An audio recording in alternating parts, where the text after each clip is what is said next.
All right, thank you, Mr. Secretary. So the United States, on one hand, are mediating with Russia to end the war in Ukraine, but on the other hand, the Russian foreign minister yesterday or the day before said it would be a fatal mistake from the U.S. To block the oil tanks from Venezuela and trying to overthrow the Maduro regime. So what kind of what's the assess that you're doing, and are there any safeguards in place to avoid escalation with Russia? And then I have another question about the Hezbollah, sir. Yeah, we're not concerned about an escalation with Russia with regards to Venezuela. We've always expected them to provide rhetorical support for the Maduro regime. I think they have their hands full in Ukraine, and if he's watching, Sergey, Merry Christmas. But at the end of the day, I expected them to say what they were going to say. The rhetorical support, we understand what that's at. It's not a factor in how we consider this whole thing. All right, thank you, Mr. Secretary. So the United States, on one hand, are mediating with Russia to end the war in Ukraine, but on the other hand, the Russian foreign minister yesterday or the day before said it would be a fatal mistake from the U.S. To block the oil tanks from Venezuela and trying to overthrow the Maduro regime. So what kind of what's the assess that you're doing, and are there any safeguards in place to avoid escalation with Russia? And then I have another question about the Hezbollah, sir. Yeah, we're not concerned about an escalation with Russia with regards to Venezuela. We've always expected them to provide rhetorical support for the Maduro regime. I think they have their hands full in Ukraine, and if he's watching, Sergey, Merry Christmas. But at the end of the day, I expected them to say what they were going to say. The rhetorical support, we understand what that's at. It's not a factor in how we consider this whole thing. White House Chief of Staff Susie Wiles said that the U.S. would need congressional approval to conduct ground strikes in Venezuela. Do you share that view? And on your response today on regime change, Wiles already acknowledged that the point of the both strikes was to pressure Maduro, i.e. have him leave. Why not just acknowledge that this is a regime change? Do you have the quote she said? That this is but do you have the quote? To cry uncle. Yeah, so cry uncle, all right? I guess in Spanish you would have to say tío.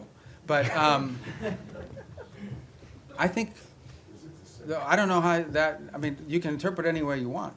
But at the end of the day, it is clear that the current status quo with the Venezuelan regime is intolerable for the United States. The status quo, that they operate and cooperate with terrorist organizations against the national interest of the United States.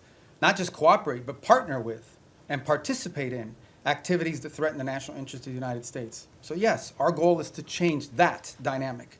And that's why the president's doing what he's doing. Change that dynamic by ensuring that no one wants to get on drug boats anymore.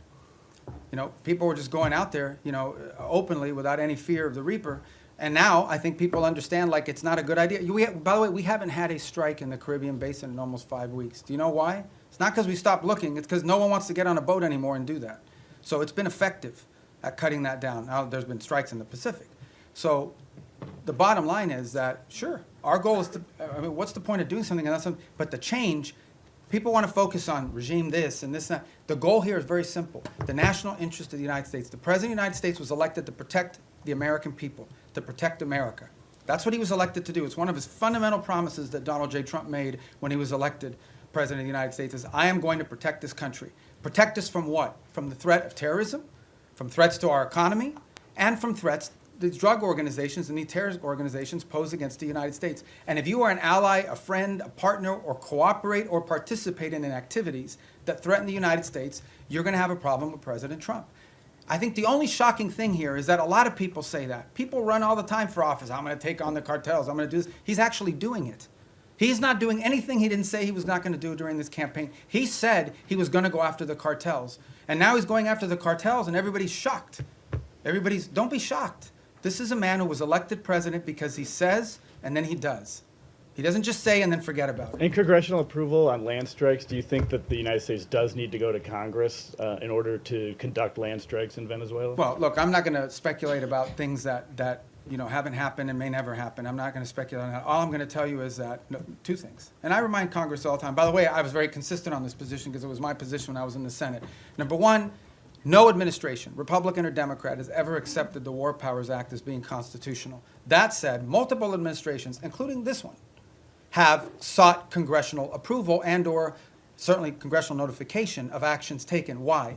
Because American action is always strongest when it has the buy-in and the participation of a broad set of actors. Now, given our current political climate, that's not always easy, because we do have people today in politics that are against everything that President Trump is for. It doesn't matter what it is. It doesn't matter if they themselves had the same position. If it's President Trump's idea, they're against it reflexively. Okay? That's the nature of the current climate in our politics. But I can tell you that to this point, nothing has happened that requires us to notify Congress or get congressional approval or cross the threshold into war. We have very strong legal opinions.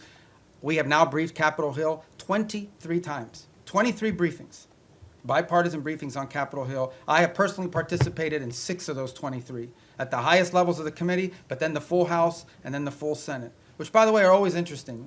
Okay, get it. I've been there before, okay? So I was part of this thing in the past as well. But you do this briefing, you answer all their questions, and then they go out and tell people, we heard nothing, we saw nothing, that we were pleased with. They already had their answer before they went in, but we do them anyways. And we continue to do them. Not to mention the individual calls I've had with leaders in Congress, and I'm not going to disclose what those are. So everybody over there knows what we're doing, they know why we're doing it, and we've kept Congress fully apprised, and we'll continue to do so. Yeah. Subscribe to One India and never miss an update. Download the One India app now.